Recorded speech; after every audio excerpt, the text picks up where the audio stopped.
Good evening. തണുപ്പ് കുറവാണല്ലേ? ചൂടുണ്ടെന്ന് ഞാൻ പറഞ്ഞു.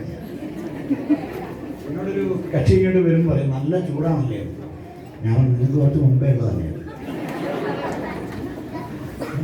ഞാൻ വേറെ നല്ല കുറച്ച് മുമ്പേ ഉണ്ടെന്ന് പറഞ്ഞിട്ടേ ഉള്ളൂ. നിങ്ങൾക്ക് അതില്ലാത്തതുകൊണ്ട് സമാധാനം. എന്നാലും ഗുഡ് ഈവനിങ്. ഞാൻ വേഗം നിർത്തും, ടെൻഷൻ അടിക്കണ്ട. അപ്പം എൻ്റെ പേര് മനോഹരമായിട്ട് ഇവിടെ പരിചയപ്പെടുത്തിയിട്ടുണ്ട്. സത്യമാഷ് എന്ന് വിളിക്കും. ഈ ബിസിനസ്സിൽ വരുന്ന 10 വർഷം മുമ്പാണ്. അതിന് മുമ്പ് അധ്യാപക മേഖല ഉണ്ടായിരുന്നെങ്കിലും ബാങ്ക് ജീവനക്കാരനായിരിക്കുകയാണ്. കണ്ടുപിടിച്ചിരുന്നായിരുന്നു. അപ്പോഴാണ് ഒരാൾ നമ്മൾ തന്നെ പരിചയപ്പെടുന്നത്. സ്വാഭാവികമായിട്ടും അപ്പോൾ ഒരു ജോലി, അതിൻ്റെ മേലുദ്യോഗസ്ഥൻ അങ്ങനെയൊക്കെ സ്വപ്നം കണ്ടിരിക്കുമ്പോൾ സോപ്പ് വിൽക്കുക എന്ന് പറയുന്നത് വിൽക്കില്ലല്ലോ, നടക്കില്ല. പ്രത്യേകിച്ച് ഞാൻ പറഞ്ഞ ഡയറക്റ്റ് മാർക്കറ്റിംഗ് എന്നാണ്. ഡയറക്റ്റ് എന്ന് പറഞ്ഞാൽ നേരിട്ടാണ് എല്ലാവരും പറയുന്നത്. അപ്പം നേരിട്ട് വിൽക്കണം. അപ്പം എൻ്റെ മനസ്സിൽ വരുന്നത് എന്താണ്? ബാഗ് കൂട്ടിങ്ങനെ നടക്കുന്നതാണ്. അങ്ങനെ ഞാൻ നടക്കണം. ഞാനാരാ? എനിക്കല്ലെങ്കിൽ തോന്നിച്ചിരി കൂടുതലായിരുന്നു. ഞാൻ എന്തോ ഞാനത് 7 തവണ അവിടെ. പക്ഷെ ഓരോ തവണ അദ്ദേഹം വരുമ്പോഴും ഓരോ പുതിയ പുതിയ കാര്യങ്ങൾ എനിക്ക് ഇൻഫർമേഷൻ കിട്ടി. പക്ഷെ അദ്ദേഹം സംസാരിക്കുന്നതിനേക്കാൾ കൂടുതൽ ഞാനാണ് സംസാരിച്ചത്. പലപ്പോഴും സോപ്പ് വിറ്റ് കിട്ടാൻ കടയിലെ സോപ്പ് തന്നെ വിൽക്കാനില്ല. അയാളെന്നെ ഒരു നോട്ടം. എന്ത് ശരിയാണെങ്കിൽ നമ്മൾക്ക് ചില കാര്യം ഉറപ്പിച്ചെന്നിട്ട് പറയും. അതിലെന്ത് ശരി തെറ്റ് നമ്മൾ നോക്കില്ല. സൊസൈറ്റി അങ്ങനെയാണ്. തൊഴിലിനവനെ തൊഴിക്കും, തൊഴിക്കുന്നവനെ തൊഴിൽ. അതൊരു പൊതു സ്വഭാവം. ഒച്ചത്ത് പറയുന്ന ആൾ പറയും ഞാൻ ശരിയായിരിക്കും. പക്ഷേ ഓരോ കാര്യം അദ്ദേഹം പറയാൻ തുടങ്ങി. ഓരോ കാര്യം നമ്മൾക്ക് ഇന്നത്തെ ജീവിതത്തിൽ നമ്മൾ പ്രവർത്തിച്ചതിൻ്റെ റിസൾട്ടാണ് കിട്ടുന്നത്. പുതിയ നേട്ടം കിട്ടണമെങ്കിൽ പുതിയ പ്രവൃത്തി ഏറ്റെടുത്തേ മതിയാവും. പിന്നെ അദ്ദേഹം പറയുന്ന കാര്യം എന്താണെന്ന് വെച്ചാൽ ഒരിക്കലും നമുക്ക് പറഞ്ഞാൽ നമ്മൾ എവിടെ ജോലി ചെയ്യുമ്പോഴും ഒരു പ്രത്യേക കാര്യം ശ്രദ്ധിക്കുക. നമുക്ക് മുമ്പേ ഈ ജോലി ചെയ്തിട്ട് ആരെങ്കിലും ജീവിതത്തിൽ പൂർണ്ണ വിജയം നേടിയിട്ടുണ്ടോ? ഉണ്ടെങ്കിൽ അതേ പണിയെടുത്തുകൂടാ. അപ്പം ഞാൻ വിചാരിച്ചു ഞാൻ വേണ്ടി പൊളിക്കുന്ന ബാങ്കിൽ തന്നെ നമ്മൾ വിചാരിക്കുക. പക്ഷെ എൻ്റെ മുമ്പേ 10 കൊല്ലം നിന്ന് ആൾ പൊളിഞ്ഞു കിടക്കുക. 10 കൊല്ലം നിന്നിട്ട് അയാളെ എൻ്റെ 10 കൊല്ലം സീനിയർ അയാളെ ജീവിതം പൊളിഞ്ഞു കിടക്കുക. 10 കൊല്ലം ഇതേ അവസ്ഥ എൻ്റെ നിന്ന് ഞാൻ അത്ര അതിനെ ഇപ്പം വിജയിച്ച ആളുകൾ പലതില്ല. അതുകൊണ്ട് പുതിയ മേഖല തിരഞ്ഞെടുത്തേ പറ്റും. കാലഘട്ടത്തിൻ്റെ അവസരം നമ്മൾ തിരഞ്ഞെടുത്തേ മതിയാവും എന്നൊക്കെയുള്ള കുറേ കാര്യം കിട്ടിയപ്പോൾ അവസാനം ഞാൻ ചോദിച്ചു. 7ാമത്തെ തവണ ഞാൻ ചോദിക്കും, സാർ ഈ 2:10 കിട്ടിയ ആഴ്ചക്ക് ലോട്ടറി അടിക്കുമ്പോൾ ഇത് കിട്ടുമോ? നിങ്ങൾ പറയുന്നത് കുറച്ച് പുറത്തെടുക്കുക. 2 ആൾക്കാണ്. അതാണ് ആദ്യം പറയുക. ശങ്കരാടിയെന്ന് പുറത്ത് പറഞ്ഞിട്ട് ഇച്ചിരി കാട്ടപ്പുണ്ടാകും, ഇച്ചിരി കാര്യമുള്ള സഹസ്രോ പാലുണ്ട്. ആഴ്ചക്ക് 2:10 കിട്ടും. അതും വെള്ളിയാഴ്ച ക്ലോസ് ചെയ്യും, ബുധനാഴ്ച വരുമാനം. നിങ്ങൾ വാങ്ങാൻ മടിക്കരുത്. അതൊക്കെ കിട്ടുമോ? നേരെ തിരിച്ചാൽ പറഞ്ഞെങ്കിൽ എനിക്ക് സമ്മതമായിരുന്നു. 25 ലക്ഷം പണിക്ക് കൂടും, മാസത്തിൽ ഒരു 50,000 കിട്ടും. അത് സാധാരണ നിങ്ങൾ കൊണ്ടെടുക്കുന്നുണ്ടല്ലോ. പോണെ കൊണ്ടാ നോക്കുന്നില്ല. ഇങ്ങനെയൊക്കെ പറഞ്ഞപ്പോൾ അദ്ദേഹം പറയുകയാണ്. ഞാൻ ചോദിക്കുകയാണ്, അല്ല ഈ 2:10 കിട്ടിയാൽ കേരളത്തിൽ ആരൊക്കെ ഉണ്ട്? കേരളത്തിൽ പ്രവർത്തിച്ച ആർക്കും കിട്ടിയിട്ടില്ല. അന്നത്തെ അവസ്ഥ അതാണ്. ഇല്ല. കമ്പനി പറയുന്നത് രാജസ്ഥാനെ കണ്ടുപിടിക്കുന്ന അവിടെ 6 ആളുണ്ട്, മഹാരാഷ്ട്രയിൽ 4 പേരുണ്ട്, അവരെ കണ്ടുപിടിക്കുന്ന അവിടെയൊക്കെ 2:10 കിട്ടുന്നുണ്ട്. ഞാൻ ചോദിച്ചത് ഇവിടെ 10,000 കിട്ടിയ ഒരാളെ എന്ത് നിങ്ങൾക്ക് എന്ത് കിട്ടി? അവസാനം ചില ഫോൺ ഇങ്ങനെയാണോ വേണ്ടാണെന്ന് ശ്രദ്ധിക്കും. അത് നമ്മളെ നിയന്ത്രണത്തിലല്ല, ആർക്കോ നിയന്ത്രിക്കില്ല. അതാണ് കണ്ട ശരിയാണ്. അപ്പൊ ഞാൻ പറഞ്ഞു വന്നത്, അപ്പോ അദ്ദേഹത്തിന്റെ സംസാരം കേട്ടാൽ 17 ലക്ഷം വെച്ചിരുന്നാൽ ആഴ്ചക്ക് 2:10 കിട്ടും. മാസത്തിൽ 4 ആഴ്ചയുണ്ട്, 8,40,000 ഒരാഴ്ച കിട്ടുന്ന ബിസിനസ്സാണ്. കഴിഞ്ഞ ആഴ്ച അത് 2:10 ആരും പറയും. അത്ര കരുത്തോടെ പറയും. കിട്ടുമെന്ന് അദ്ദേഹം പറഞ്ഞിട്ടുള്ളൂ. കിട്ടിയെന്നല്ലോ. നിങ്ങൾക്ക് എന്ത് കിട്ടിയെന്ന് എന്നാൽ നല്ലൊരു ചെയ്യും. എനിക്ക് കിട്ടുമല്ലോ, ഒരു ഉണ്ടേ കിട്ടിയില്ല. ഞാൻ നിങ്ങൾക്കേ കിട്ടിയില്ല, പിന്നെ ഞാൻ തരണം. അപ്പം പക്ഷേ ഉത്തരേന്ത്യയിൽ ആരൊക്കെ 2:10 വാങ്ങി തുടങ്ങിയില്ലേ? ഏതെങ്കിലും ഒരാൾ 2 ലക്ഷം കൊണ്ടാണെങ്കിൽ ഞാൻ മാഷേ അങ്ങനെ പറഞ്ഞൊരു കാരണം. ഒരു മേഖലയിൽ ഒരാൾ വിജയിച്ച് കയറിയാൽ ആ മേഖലയിൽ മറ്റെല്ലാവർക്കും വിജയിക്കാം.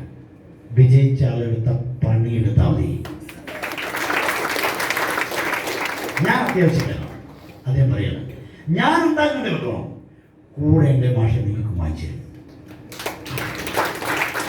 എൻ്റെ പേര് MS പ്രസാദ് ആണെങ്കിൽ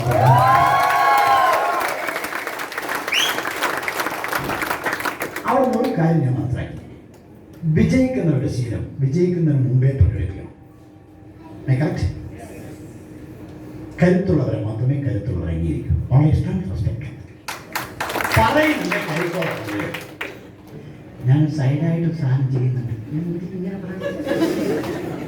ചെറിയൊരു സാധനം ഞാൻ ചെയ്യുന്നത് എന്നെ നശിപ്പിച്ച് നാളെ കണ്ടിരിക്കാൻ ഞാൻ എന്തായാലും കൂടെ വായിക്കും. ഇപ്പൊ പറയുന്നുണ്ട് വിജയികളെപ്പോൾ പറയുക. നമ്മളെന്താ പറയുക? നിങ്ങൾ വന്നിട്ട്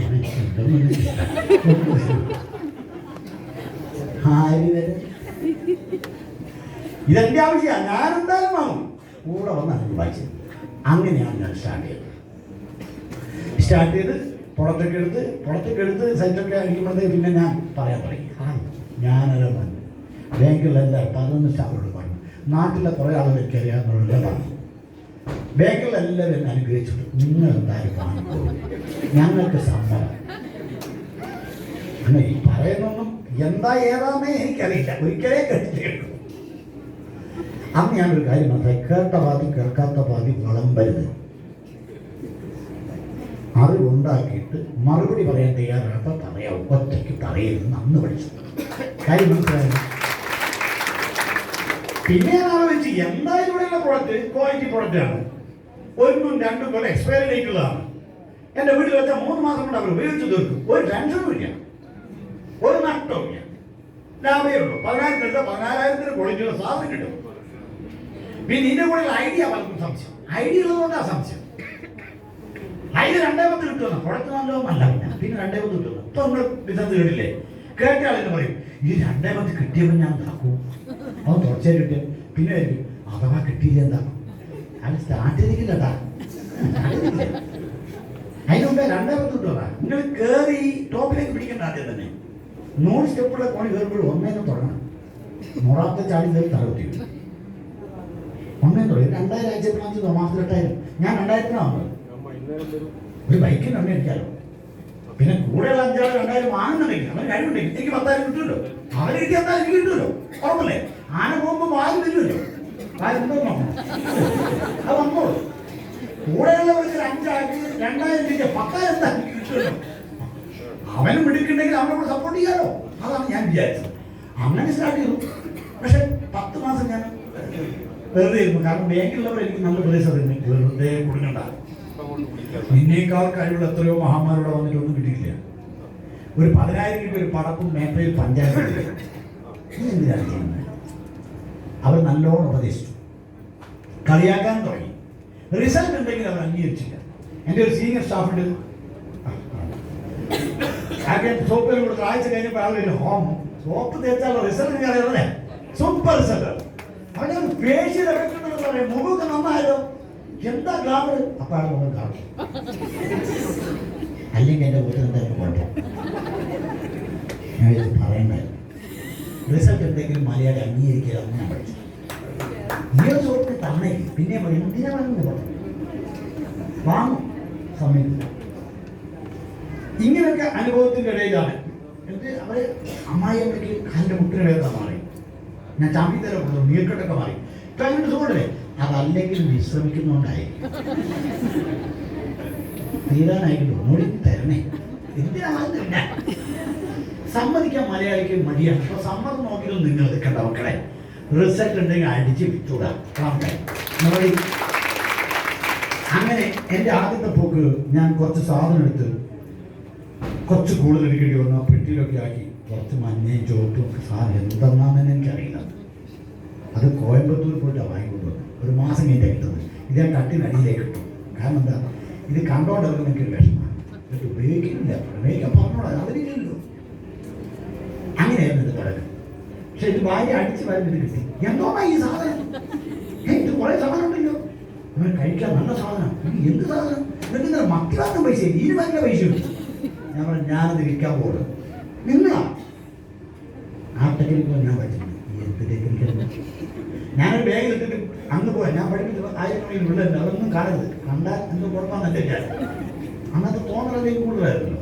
ഞാൻ പശുക്കടവിലും അത് ഈങ്ങാപ്പുഴയിലൊക്കെ കൊണ്ട് വിൽക്കുന്നത്. അപ്പം ഞാൻ ഒരു ചെറിയ വീട്ടിലേക്ക് കയറുമ്പോൾ ബെല്ലടി ആരും വന്നില്ല. വലിയ വീട്ടിലേക്ക് കയറിപ്പോ നടയുടെ പകുതി എത്തുമ്പോ അഥവാ ഇവിടെ ആരെങ്കിലും ഉണ്ടെങ്കിലോ ഞാൻ പറയുന്നു. ഞാൻ അങ്ങനത്തെ ഒത്തിരി പഠിക്കുന്നുണ്ട്. റോഡിൽ ഒരാൾ മുടി കൊഴിച്ചിട്ടുള്ള ഒരാൾ വരുവാണ്. അപ്പൊ ഇയാൾക്ക് എന്താ ഏറോല് കൊടുക്കണം. ഞാൻ ഏറോളൊക്കെ വേഗം പുറത്തെടുത്തെങ്കിൽ അടുത്തെത്തിപ്പോ അല്ലെങ്കിൽ ഇയാൾ വിചാരിച്ചാലോ വൈകുന്നേരം വരെ ഞാനെന്തെല്ലാം പണിയെടുത്ത് എന്താ എടുത്ത് എനിക്കൊന്നും ആയില്ലല്ലോ. തെങ്ങിന്റെ മണ്ടയിലേക്ക് കയറി തേങ്ങ തൊടാതെ 10-100 തെങ്ങ് കയറിയിട്ട് ഒരു കാര്യമില്ല. എന്തൊക്കെ തേങ്ങ താഴെ വീഴില്ലല്ലോ. ഞാൻ എന്തൊക്കെ പണിയെടുത്തത് എന്തെടുത്തു നടന്നതോ പോയതോ. യഥാർത്ഥ റിസൾട്ട് വേണമെങ്കിൽ ചെയ്യേണ്ട പ്രവൃത്തി ആത്മാർത്ഥമായി എന്ന പാടുണ്ട്. ചിലർ എന്തിനോ വേണ്ടി ചെയ്യണം. ഞാൻ വൈകുന്നേരം വരെ ചെയ്തിട്ടുണ്ട്. നിങ്ങൾ അവിടെ ഉണ്ടായിരുന്നു എന്നത് മഹത്വത്തിന് അടയാളമല്ല. അവിടെ ഉണ്ടായിട്ട് എന്ത് ചെയ്തു അതാണ് പ്രധാനം. ഞാനും അവിടെ ഉണ്ടായിരുന്നു. ചിന്തിക്കുക, നിങ്ങൾ ഉണ്ടായിട്ട് എന്ത് ചെയ്തു? രാവിലെ തൊട്ട് വൈകുന്നേരം വരെ ഇറങ്ങിയിട്ട് എന്ത് ചെയ്തു? അതാണ് പ്രവൃത്തി. ഓട്ടം അങ്ങോട്ടും ഇങ്ങോട്ടും ഓടി ഞാൻ എന്തൊക്കെയോ ചെയ്തു തോന്നലാണ്. ആരെയോ വിശ്വസിപ്പിക്കാനുള്ള തോന്നലാണ്. ഇത് മാറ്റിവിടണം. കറക്റ്റ്. വിജയിക്കാത്തത് പ്രവൃത്തിയിൽ ആത്മാർത്ഥത കുറഞ്ഞതുകൊണ്ടാണെന്നാണ് എപ്പിചെട്ടിക്കൽ പറയുന്നത്. ജേതാവാകേണ്ട പ്രധാനപ്പെട്ട കാര്യം നിങ്ങൾ എന്ത് ചെയ്യുന്നു, പ്രവൃത്തിയുന്നു, അത് വൃത്തി ചെയ്യാം. ചെയ്യാൻ കഴിയുന്നത് വൃത്തി ചെയ്യലാണ് യഥാർത്ഥ ജേതാവിൻ്റെ അടയാളം. ഒരുപാട് പണി ചെയ്യല്ല, ചെയ്യാൻ കഴിയുന്നത് വൃത്തി ചെയ്യാം. അതാണ് ചെയ്യുന്നത് വൃത്തി ചെയ്താൽ പോരെ. എനിക്ക് ഒരു കറി വെക്കാനേ ആവും, അത് വൃത്തി ചെയ്യാം. 100 കറി വെക്കും, 4 വെക്കാൻ പാടില്ല. നല്ല കാര്യം. ഒരു വർക്ക് കൊടുക്കും, അത് വൃത്തി ചെയ്യാം. അപ്പൊ ചെയ്യാൻ കഴിയുന്ന പ്രവൃത്തി വൃത്തിയിൽ ചെയ്യുന്നവൻ ജേതാവായി മാറും. അത് ഞാൻ പഠിച്ചു. കുറെയൊക്കെ അനുഭവം ഗുരു എന്നാണല്ലോ. അനുഭവം ഉണ്ടായതുകൊണ്ട് മാത്രം കാര്യമില്ല. അനുഭവത്തെ പാഠം പഠിക്കാനൊരു മനസ്സുണ്ടാവും. അവർക്ക് മാത്രമേ വിജയപ്രാപ്തമാക്കാൻ കഴിയൂ.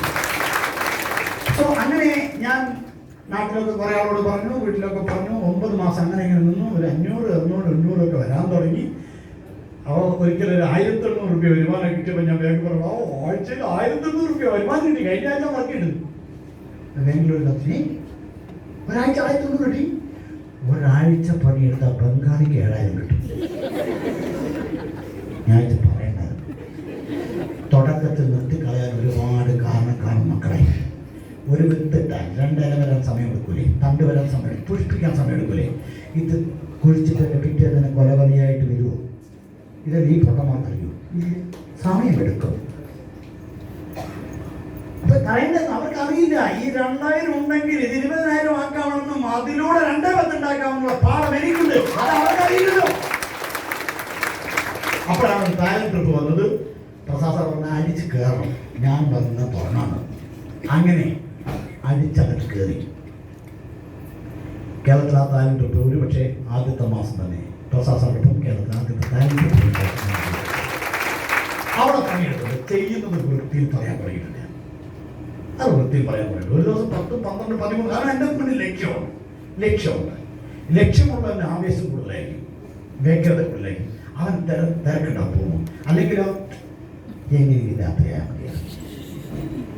അവന് വ്യഗ്രത ഉണ്ടാവും. കാരണം 1 കോടിക്ക് പോകണം, 12 മണിക്ക് അവിടെ എത്തണം. അവിടെ ഡോർ അടച്ചു. ഇവിടുത്തെ തിരക്കായിരിക്കും. എപ്പോൾ എത്തിയെങ്കിലും നമ്മുടെ ലക്ഷ്യത്തിലേക്ക് എപ്പോഴെത്തണം തീരുമാനിക്കാത്തതുകൊണ്ടാണ് നമുക്ക് ഗതിയില്ലാത്തത്, വ്യഗ്രതയില്ലാത്തത്.